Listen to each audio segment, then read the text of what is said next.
We are looking at Ruth chapter 1, verses 14 through 22. If you're new here, we do like to stand for the reading of God's word as a measure of reverence and readiness to receive it. One of the things that I always want to remind you, that we have Bibles available in each of the foyers. Please take one. We read from the Christian Standard Version. I was blessed last week. There was a dear lady who's been coming to our church, brand new. She has no idea about Christianity, was really freaked out about coming, but yet something compelling her to come. And with joy, she came up to me last week and she said, hey, I got my first Bible, right? And then she said something that just blessed my soul. She said, yeah, someone near me showed me how to find Ruth, right?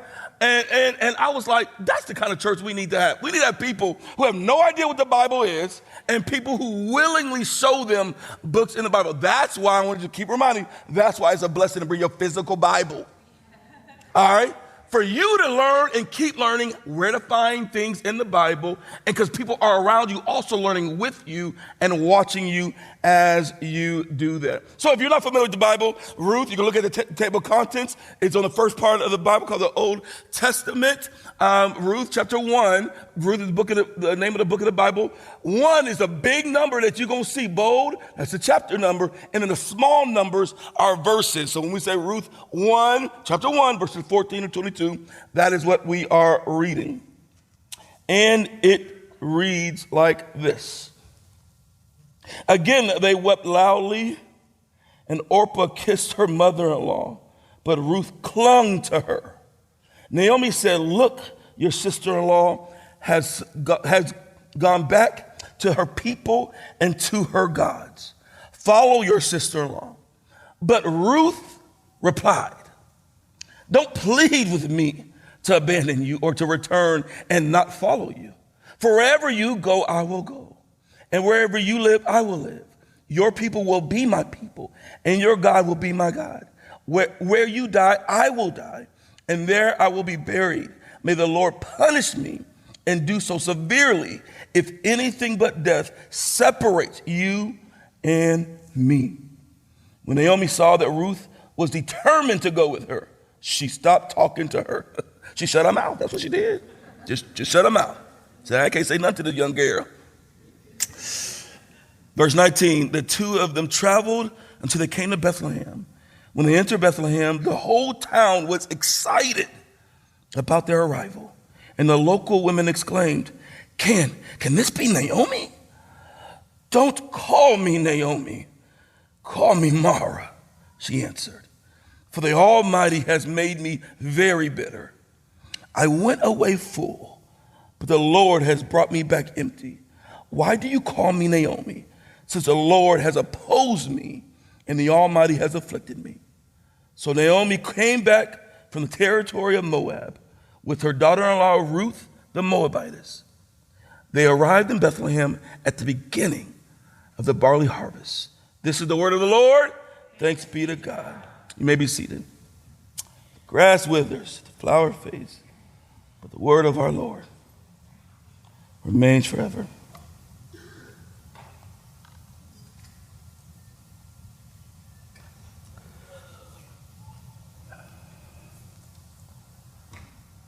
Ruth. We kicked off last week this beautiful, short, but potent book of the Bible. Starting this journey, we recognize that Ruth is not simply this random book that fits in the Bible that people were just interested in including. But no, it serves a very pregnant purpose in the whole Bible. It stands to answer the question that stands between failure and fulfillment, where the reality of God promising to Abraham and the people of Abraham that he would bless them, use them, bless them with land and provide for them. But the reality is, even with that promise, God's people failed at upholding what it looks like to walk and love God the Father. And so it stands in the middle of God's people failing to be what he's called them to be, but yet God making a promise. And the riddle is, will God and how can God come through when everything he's building it on has failed? Here's Ruth standing up with her strong shoulders, saying, let me tell you how all of a sudden God, in the midst of darkness and failure, can somehow pave the way to the lineage that leads to King David and then the King Jesus. This question of how can he carry these two distant and disconnected realities? As much of that being a cosmic, overarching question is no doubt a question that we ask on a very human, day-to-day level. It's a question that we oftentimes wrestle with. How can God, how will he use me, take me, move me between two dots that are seemingly miles apart?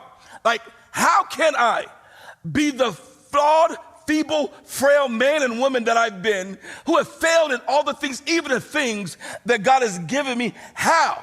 When I have a sense of fulfillment still in me, how does that play itself out? How can I keep trusting in God in moments where it seems like he is invisible? What does it look like? What does it look like when every day my eyes are filled with tears and I see the markings of failure, of sin and Satan in my life? Like, I need to know that somehow God has something bigger planned for me. I need to know that there's meaning behind this. Even though I can never make sense of my brokenness, I deeply need to know that my life is not being ran by happenstance, and the reality of pain and loss is not the overarching title of my book. I need to know that there's somehow the dark clouds will at some point dissipate and I will come out on the other side. I don't need everything to make sense, but I need to feel that God is doing something far bigger than me, because if I don't have meaning in any kind of way, then I feel like a victim and I feel like I can't move on in my life. I can't trust another marriage. I can't trust having a child. I can't trust another job. I can't trust another church, because somehow my issues are still unresolved and I'm carrying myself into a new season, and I don't know how to give myself to the next season, because my last season was filled with tears, pain, death, grief, unemployment, debt, and everything. How can I move on? Now, if you've ever experienced that, which many of us humans have or will, Ruth stands in the gap and says, here's how you trust a God who is seemingly invisible, but yet deeply active. So you see in the first chapter, God is not even mentioned. He's not mentioned in that, but yet we'll see through this book that though he's not mentioned, he's still profoundly active. We see that he gives things like though we would say, God, I can't see you. He says, well, there are things I will give you so you can see me and experience me. And last week, we started with these hints of hope, these subtle reminders, senses that though I don't see him actively moving, there is this deep sense that he's still active right now. There's this deep sense that though my circumstances hasn't changed, somehow I'm going to be okay. It's what we call the nod, right? The nod. I love all the men, black, white, Asian, nodding me. Love it. But it's that nod where God, if you've ever experienced a nod from God, it's this subtle reminder that though you might feel forgotten, you're not forgotten. Though you might feel that there's a need that I'm not providing, I am providing. There is this subtle reminder. Raise your hand if you've ever experienced these subtle hints of hope where God didn't fully bring it through, but deep down you had an assurance, God ain't left me alone yet. God gives these hints of hope. And then next, and if you weren't here last week, and go and listen to that sermon where I dive more deeper into the next. He gives these hands to help. We see through the story that Naomi, if you don't know the story, Naomi, he leaves Bethlehem to Moab with her husband, Elimelech. And Elimelech ends up dying, and her two sons who married Orpah and Ruth end up dying. And all of a sudden she hears that God is actively doing something in Bethlehem. And so she is heading back to Bethlehem to experience the very presence and blessing and provision of God. The very absence of God is why she left Bethlehem. And all of a sudden, Though she is recognizing that she had lost her husband and 2 sons, she sees the faces and the eyes and the tears of these 2 daughter-in-laws, these daughter-in-laws who weep with her and walk with her and care for her. And it's a reminder that even when you think God has removed everybody around you, if you look closer, he will find at least a person standing next to you to carry you, to encourage you, to help you move on. It's these hands to help that everyone needs a hand to grab a hold of when you're walking through the roller coaster of a life. When you've ever been on a plane and there is a little bit of turbulence, you don't even care the name, the birthday, the ethnicity of the person next to you. You grabbing their hand. You don't even need them to talk. Just grabbing their hair somehow helps settle you a little bit in the moment of fear. God offers you these hands to grab a hold of. Now, all of a sudden, Naomi says, go. I am too old. I will never be able to have sons again that you will then eventually marry. Why would you go back to your home? And Orpah weeping, but then turns and leaves. And it's a reminder that sometimes people will come and sometimes people will leave. It's a reminder that not everybody is meant to be in your story forever. And there are chapters when people who were in chapter 1, they're not going to be in chapter 2. And you got to be able to trust God, because God will send people and he will send out people. And you got to have the courage and the fortitude to trust God that if someone moves on, don't throw yourself a pity party thinking that God abandoned you because they don't play a part in your story anymore. Their part is likely over. If God seeks to bring them back, blessings to God. But I'm going to focus on who still remains. We live in this time where it is a lot of woe is me. And I regularly read articles.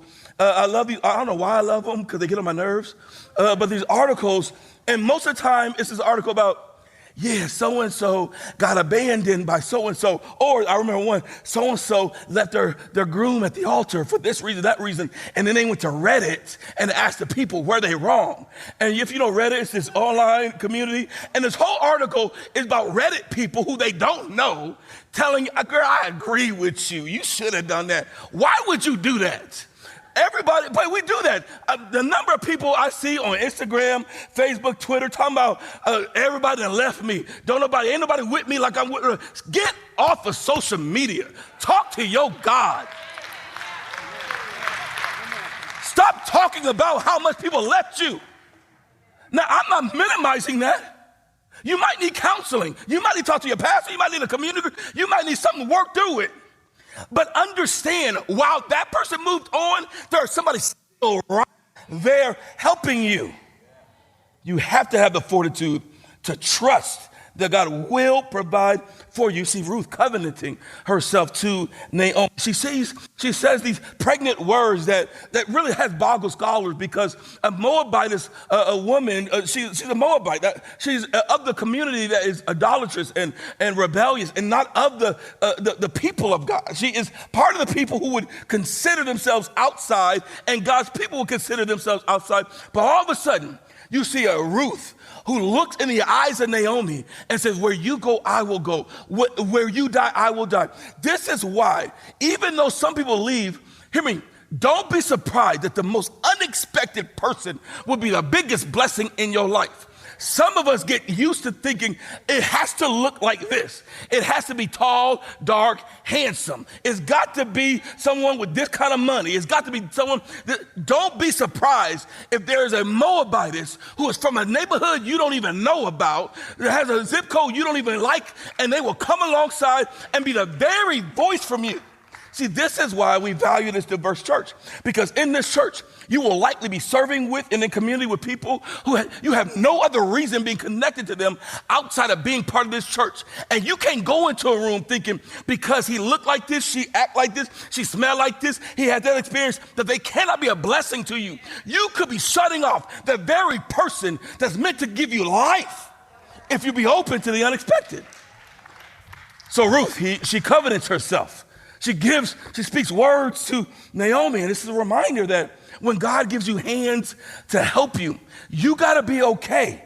You got to be okay and trust that they might do and say things that you need, even if it's not about your comfort. So you see, Ruth did not hold back. She looked at Naomi, she said, now look here, lady. God called me to be here. I'm gonna need you to be quiet. I'm gonna need you to stop talking to me about leaving you. I'm gonna need you to know I'm going where you're going. I'm gonna be where you're gonna be, and you can't ask me otherwise. I'm gonna need you to trust that I am not viewing you through your bitterness like you're viewing your bitterness through the circumstances. I need you to trust that I experienced the same loss, but I'm willing to bear your weight with me.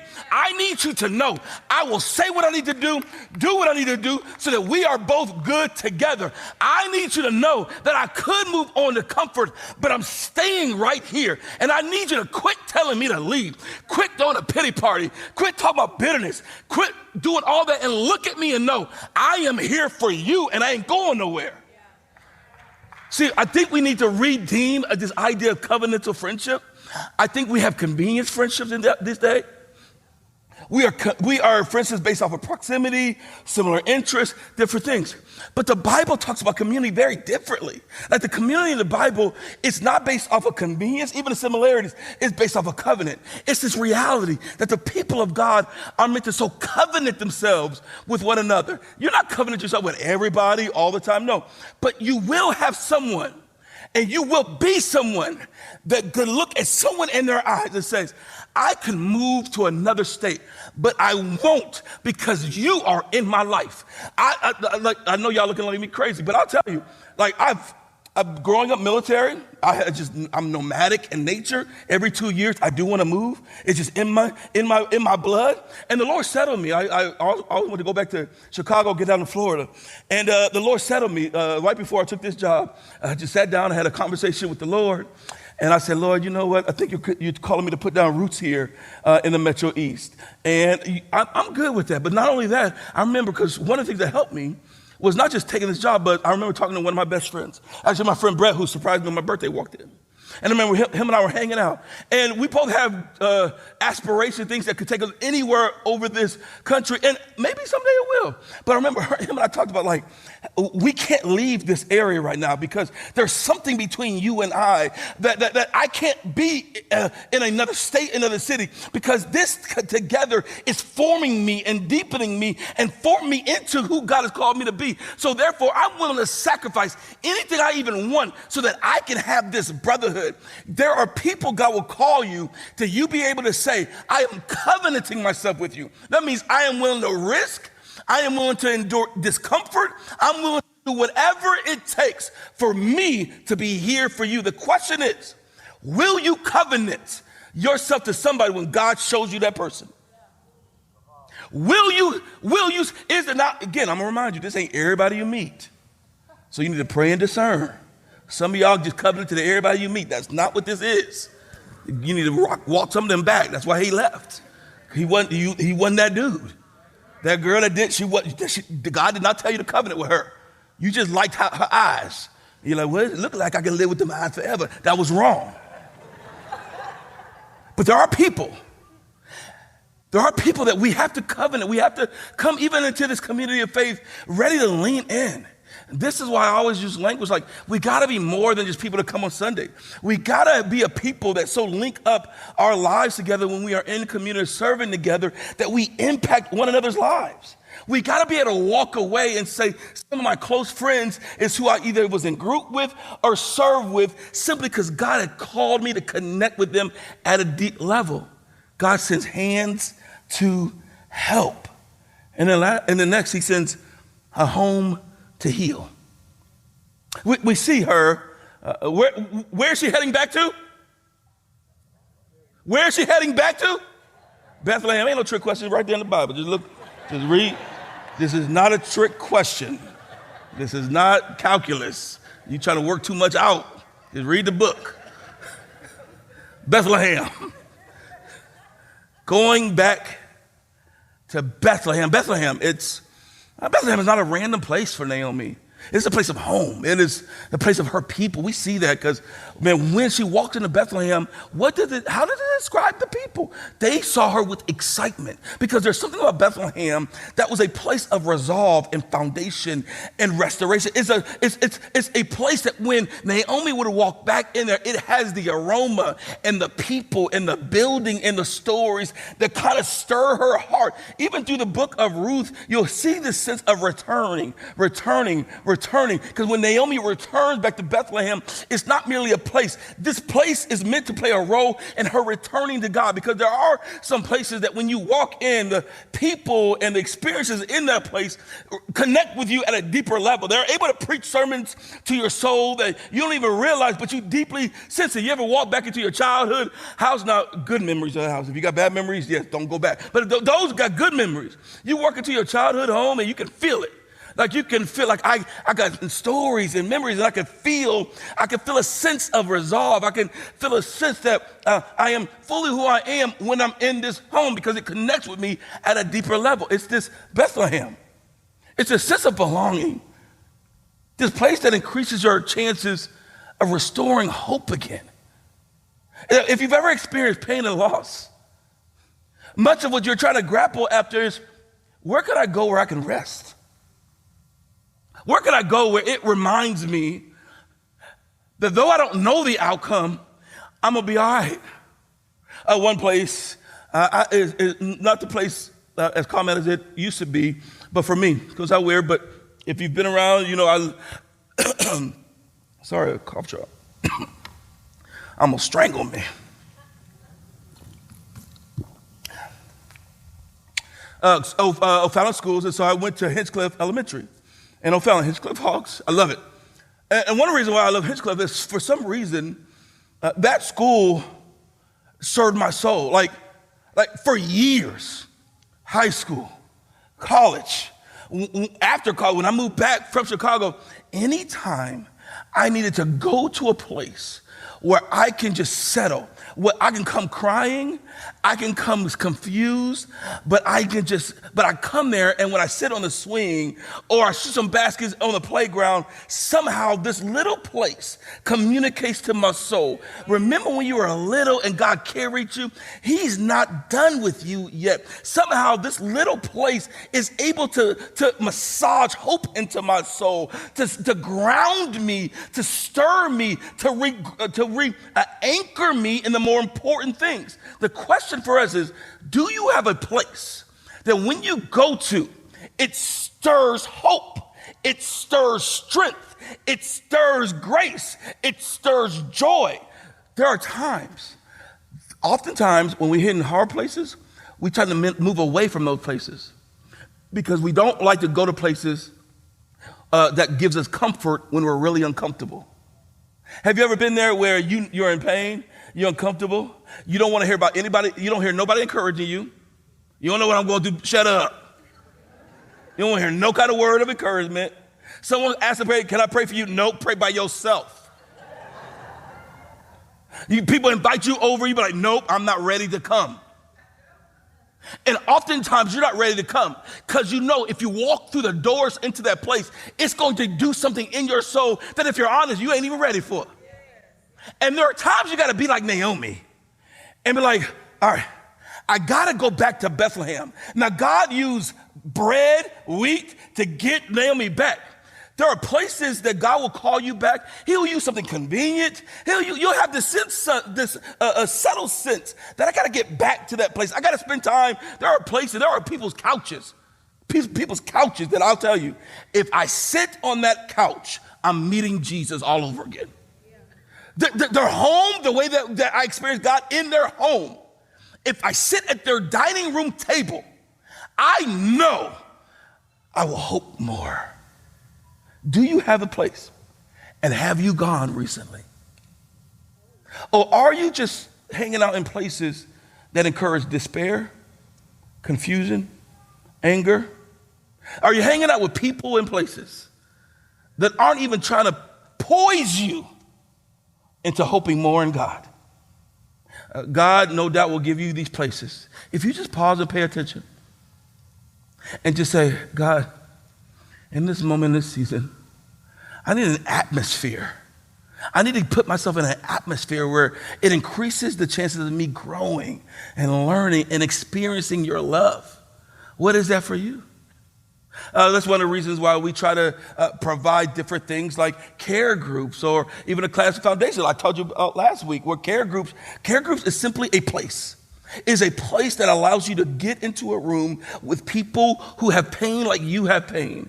And being in that room with them, posture yourself, even if you're not ready, you come in broken, you're not even hopeful when you come in, but yet you put yourself in the position in that room. And when you're in there, it increases the odds of you seeing God more fully. I remember going to Grief Share. I remember a number of people at Grief Share. I remember people I invited. They're like, I don't want to go to Grief Share. I ain't ready for Grief Share. I ain't nobody trying to hear your story. I'm just mad. And I remember inviting some people, and they sat there behind in Grief Share, and before you know it, they'd be like, oh, Lord, I thank you for Grief Share. I just need the Lord to help me. And really, and they look at it like, that really helped me. Why? Because there's something about the place and the people in a place that if you position yourself there, it increases your chances of growing and healing and having hope. This is why we have Grief Share and divorce care or financial peace. It's for you to experience an atmosphere that increases the odds. We also have a class called Foundations.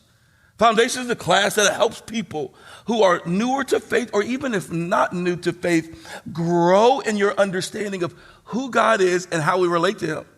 Even though we have new Christians there, regularly in Foundations, we'll have seasoned Christians who've been a Christian for many years come to that class.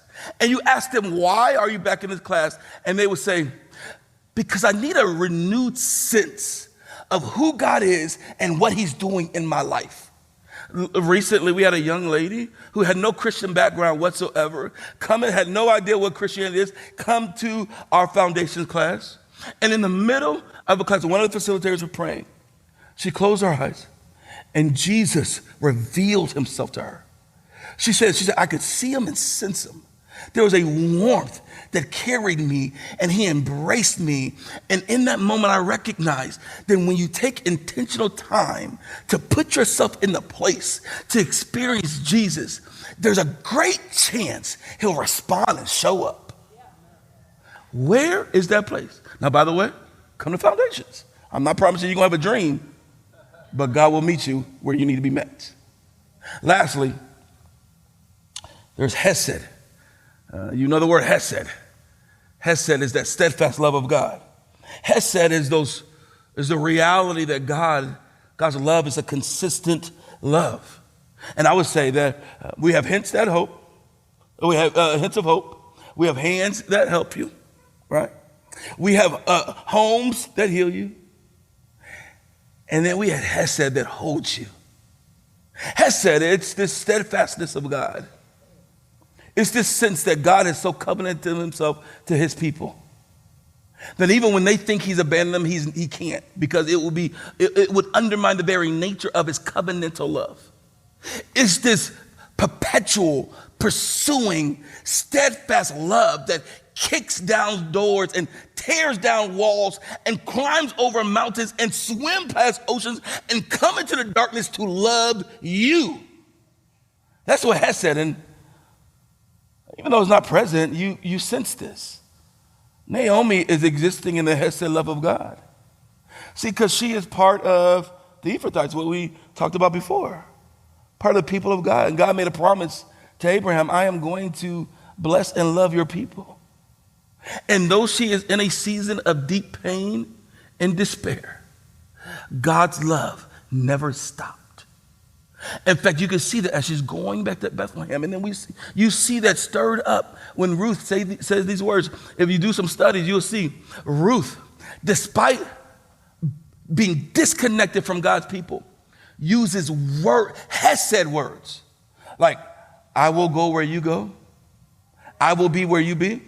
Your people will be my people. You know what that is? That's Hesed love. Somehow, Ruth understood this covenantal love, maybe through her experience through her husband and Naomi, but she carried that into her relationship with Naomi and was reminded of this sense that, man, there is a love that will carry you if you allow the hands of God to hold you. See, Hesed is not the horizontal hands. It's the vertical hands. It's the eternal hands. See, steadfast love is the hands of God being willing to hold anything that you can put into it.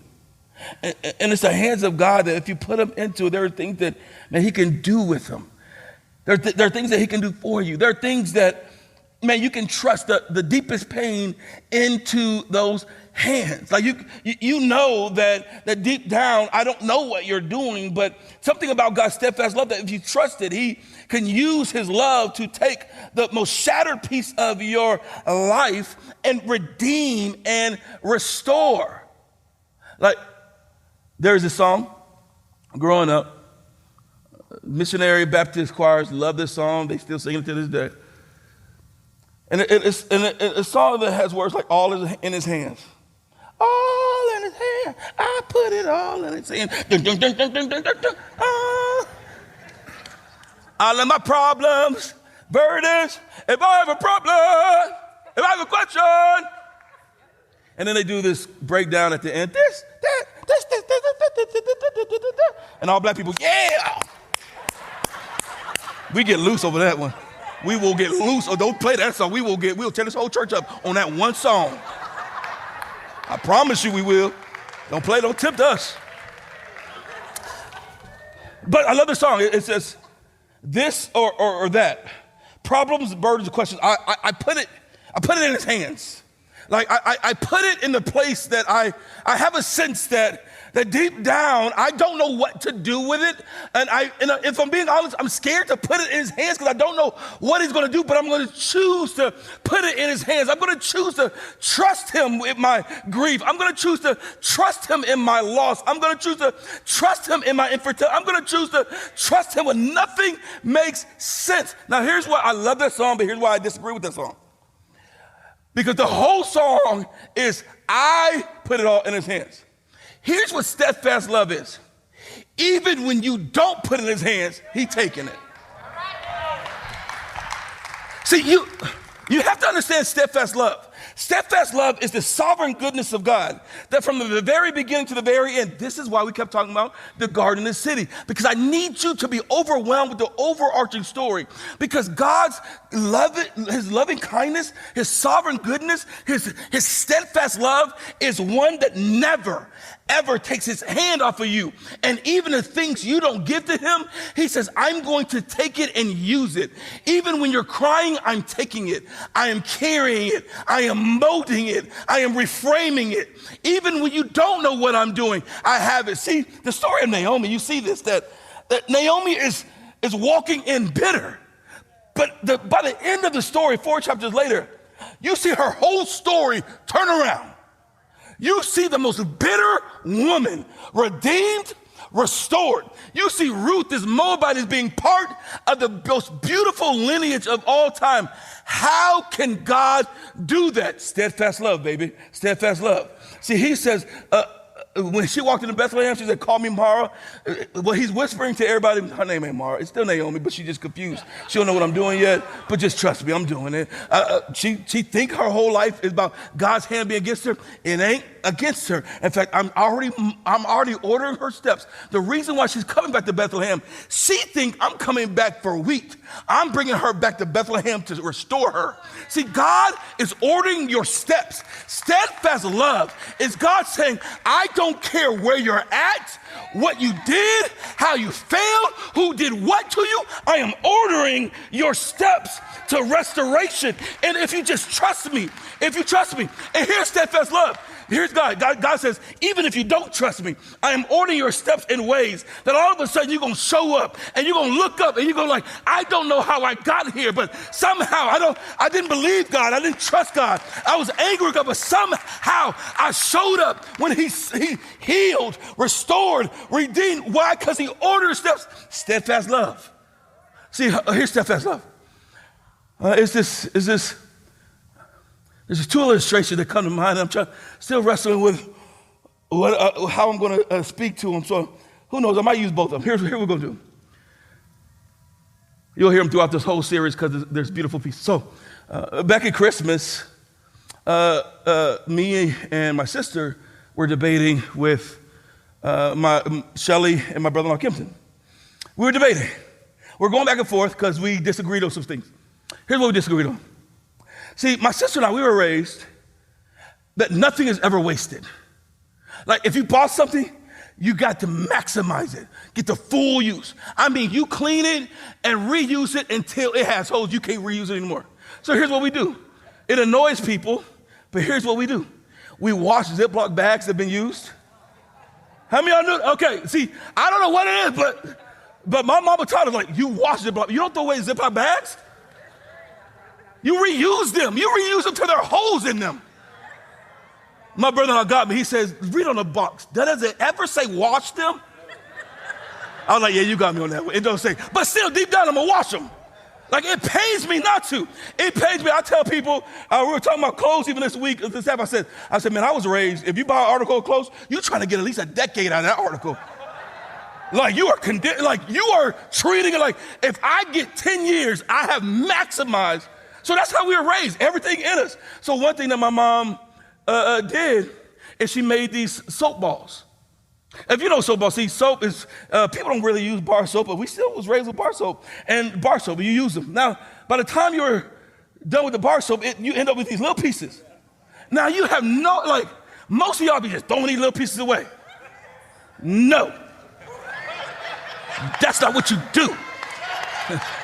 You are wasting soap. There is still good soap in it. You just can't see it. So my mom, she would collect a jar of these soap pieces. These little cracks of soap. You look at it, so that still look dirty. So what? That look raggedy. So what? That look really broken. So that don't look like it could be used for anything. So you get it in the jar. And when the jar filled up, she'll get it, and she'll work her magic. And she'll take all these little fragments of soap, and she'll get it in her hands. And with hot water, whatever, she would form these little fragments into a ball. And she'll take all these pieces, and all of a sudden, every small piece that you thought was a broken piece worthy of trash, you thought it was a piece that did not have any more story to it, any use to it. All of a sudden, you got a ball that's full of these fragments, and before you know it, the fragments came together and told a whole new story. It had a whole new life. Why? Because you put it in the hands of my mama. My mama can work wonders with pieces. Well, here's God. All these fragments of life, if you put it in the hands of God, you're thinking, this fragment I'm just trying to be done with this fragment. He says, no, give it to me. This fragment is too many tears. Give it to me. This fragment is filled with night. Give it to me. This fragment was about my son. Give it to me. This fragment was about a funeral. Give it to me. This fragment was about divorce. Give it to me. This fragment was about rejection letter. Give it to me. This fragment, and watch me put it together. And before you know it, you're going to see a whole new bar of soap. Now hear me. Here's what he's doing. If you trust me, the reason why the soap is important, because when he puts it back together, it doesn't become something that you throw away now. It becomes something that's now part of your next story. So every fragment you ever walk through becomes a part of your next chapter. It is the way you understand your next chapter. It is the way you grow into your next chapter. It is the way you move forward. Why? Because you done gave him all the pieces. All the pieces. So what are the pieces that you still holding? What are the pieces that, if you're honest, they still in your journal? You ain't gave it to them. What are the pieces that you're still crying over? You say, I really don't trust them with that. What is that pain point? Even right now, what is that failure? Yeah, that thing you did that nobody knows about, and it's in that back closet. And you really have no purpose for it. In fact, you want to ignore it. And God says, go get that piece and bring it to me. Yeah, that failure, because your marriage messed up because you did it. And you're wondering, how can you move on? Because you know you have caused a failure and a broken heart in your life. Give it to me. That child who's angry with you, but they're not angry with you because they're rebellious. They're angry with you because you did it. And you have given up hope that relationship could be any better than it was. Give it to me. God says, give me every piece, every fragment. So when you think about it, everyone hold your hands like this. What's still in your hand that you're saying, God, take it? Take a moment, think of it. What fear? What loss? What pain? What question? What rejection? What abandonment? What lawsuit? What layoff? What infertility? What getting kicked out of school? What being rejected from college? What you not getting the job you really wanted? What the thing you got passed over in your career? What is that? What is in your hand that God wants to take? He says, God has you, even those pieces. And you think life is better if you keep the pieces and keep trying to control them. Some of you, your whole life is arranged around you never experiencing pieces that you never want to give up. There are places, there are things you don't do. Why? Because you never want to experience that again. You know what that is? It's you keeping a peace. You can, when a person walks through the room and there's tears that begin to well up in your eyes and there's a tightness in your chest and you close up. Maybe it's a person, maybe it's a kind of person, maybe it's whatever, you feel it, that's a piece you haven't given up. And you gotta know that God is here collecting pieces. Just like Naomi. Naomi's whole story, it looks dark and overwhelming.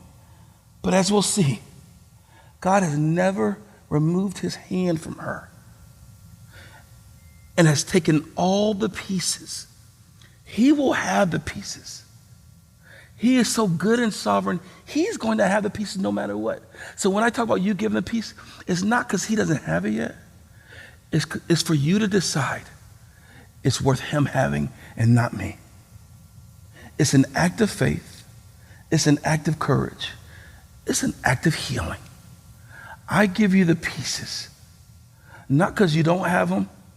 I give you the pieces because they're stuck in my mind and my soul, and they're destroying my relationships and everything in me. See, God, even in the shadows, even in the darkness, he hasn't stopped moving. And we're going to see really soon through this book that nothing in your life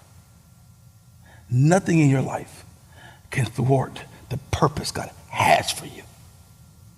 Even the things you've done. Let's pray.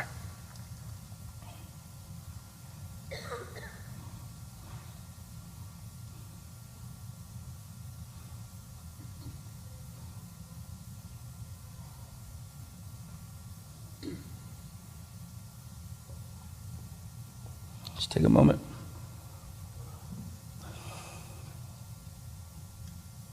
Just whisper just over your life right now. God has me. God has me. God has me.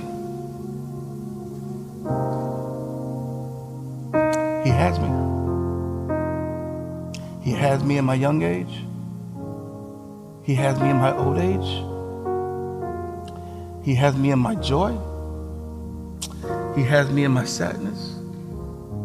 He has me when life makes sense. He has me when it doesn't. He has me when my bank account is full. He has me when it's not. He has me. God has me. Steadfast love has said, has you. Father God, I pray that you would open our eyes. Help us to see you. Help us to trust you. Help us to know you're never done working. You pursue and pursue and pursue. Some of us in here have been running. You've been running for years, child. And you can just turn around and see God's still after me. Why are you still running? Go back home. Go back to Bethlehem. For you have never trusted Jesus. With your life, with your soul, with your sin, with your failure. You have never given it to him. Jesus died on the cross to take all of that from you. That means everything you bring him, he says, put it on me. Your bad decisions, broken heart, put it on me. Put it on me. I'll take it and I'll give you grace, forgiveness, and love. So if you're here with all heads bowed and you have never given your full self over to Jesus to receive his love, grace, and forgiveness back, heads bowed, just slip up your hand.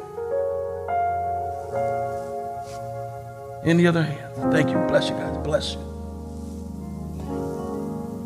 Put your hands down at your seat, whether you lift your hands or not. You can continue to hold your hands up and say, God, I give you my sin. I give you my life. I give you my fears. I give you my questions. I give you all of it. Now, Lord, save me, love me, and I thank you because you'll never stop loving me from this moment forward. Lord, so I end for all of us to see you and know you and to trust our full selves to you. In Jesus' name, amen.